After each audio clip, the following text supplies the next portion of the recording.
how DNA works. DNA is one of the biggest evidences of design within you and I. It does say in Romans 1 that the evidence of God is within them. It's within us, the design that's in us. DNA. Now, DNA was discovered by James Watson and Francis Crick in 1953. It's basically coded information.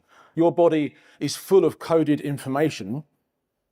One cell on your body has 6 foot worth of DNA. Now, you've seen that image, haven't you, of the twisted ladder, the DNA? If you used to straighten out all the DNA that you have in one single cell, it would reach 6 foot tall. That's my height, pretty much. You, of course, have 37 trillion cells in you. So if you used to stretch all the DNA that you have in your body, it would reach the sun and back 600 times. Can you believe that?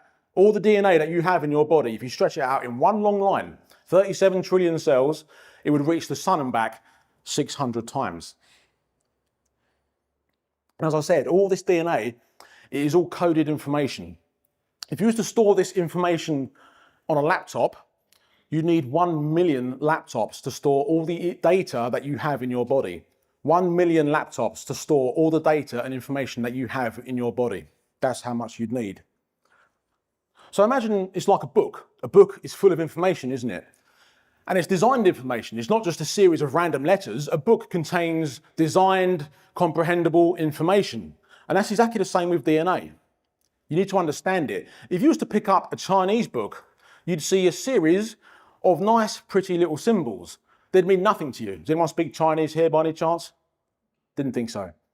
So a Chinese book to you and I would just look like a nice little book full of pretty little symbols. It wouldn't mean anything. To a Chinese person, it's a designed, coded language. They understand exactly what it is.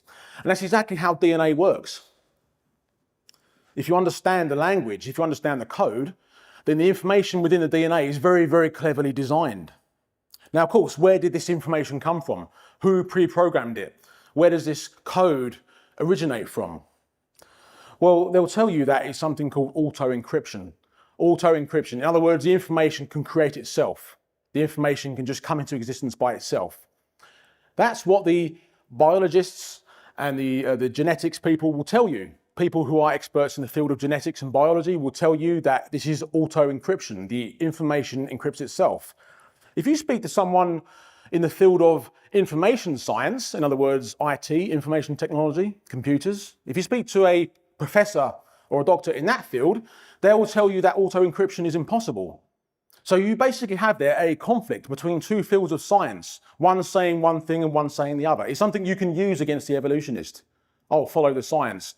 Well, there's a conflict in science right there between biology and genetics and information science. They can't agree. One says auto-encryption is possible, the other one says not. So basically, DNA is evidence of design and it's evidence against the theory of evolution.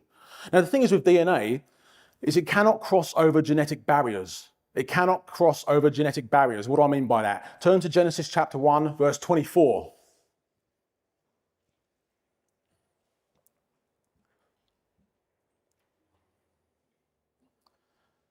Genesis chapter 1, verse 24. This is the 6th day of creation. The 6th day. Genesis chapter 1, verses 24 and 25. Then God said, "Let the earth bring forth the living creature according to its kind." The Hebrew word there is min, kind. Cattle and creeping thing and beast of the earth, each according to its kind. And it was so. And God made the beast of the earth according to its kind, cattle according to its kind, and everything that creeps on the earth according to its kind. And God saw that it was good. So what this is telling us is that on the 6th day, God made different kinds of animals. Not different species, but different kinds of animals.